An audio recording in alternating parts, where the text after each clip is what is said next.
this time, members of our Cadet Honor Guard will place a ceremonial floral tribute at the base of our Swenson flagpole.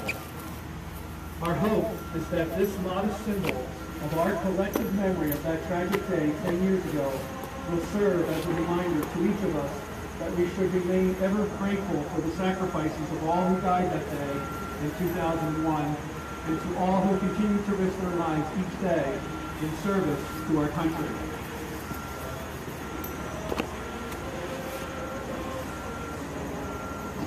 Thank you, Honor Guard. At this time, we are honored to have guests. I'd like to introduce our Cadet Group Commander, Cadet Lieutenant Colonel Zach Campbell, for his reflections on that day 10 years ago.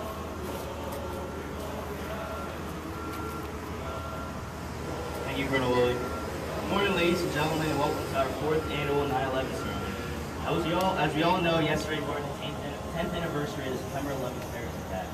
The day that will forever remain in our hearts and minds. Tuesday, September 11th, 2001 was just another ordinary day.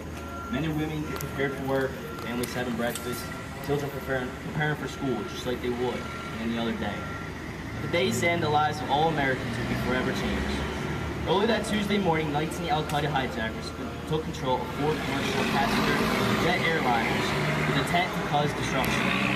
It was just another ordinary day in New York City. We started when Americans stopped, looked toward the sky to hear and then see a low-flying airliner. This airliner, American Airlines Flight 11 out of Boston, was heading directly towards the World Trade Center. At 8:46 a.m., American Airlines Flight 11 struck the North Tower, sending chaos throughout the streets of New York City. People just stood in the streets and looked in shock at what just happened. People thought that just didn't happen or it must have been an accident. However, it was no accident. Roughly 17 minutes later, people again looked toward the sky to see and hear another low-flying airliner.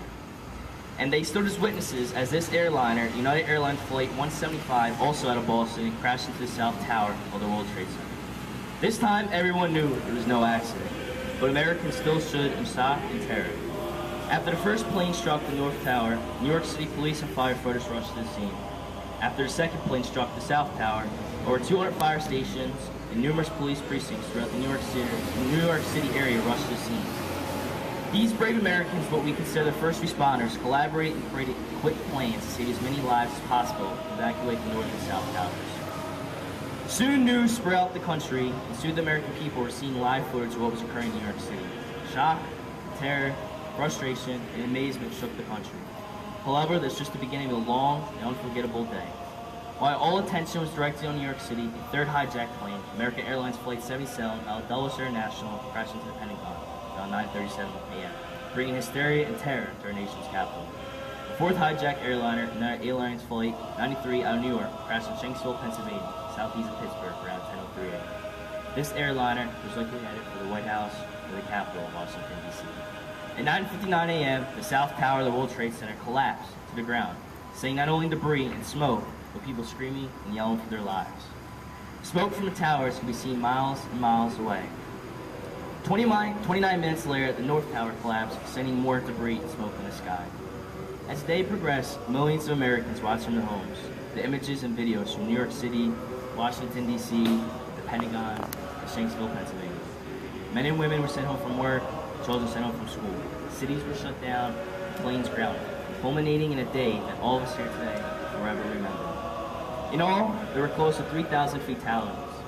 Over 341 brave firefighters and paramedics were lost. The NYPD lost 23 officers. The Port Authority even lost a few brave souls.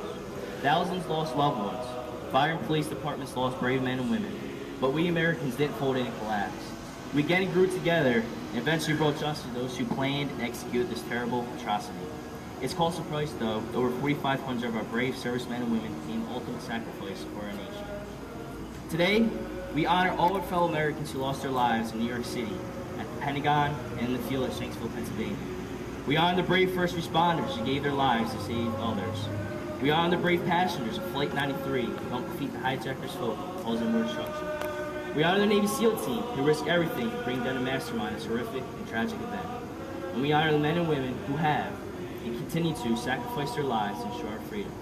So let us mark the 10th anniversary of the September 11 attacks in a day where we not only remember everyone who lost their lives, but also today that we grew together as a country and as a people, and we have maintained our beliefs in life, liberty, and the pursuit of happiness. Let us never forget.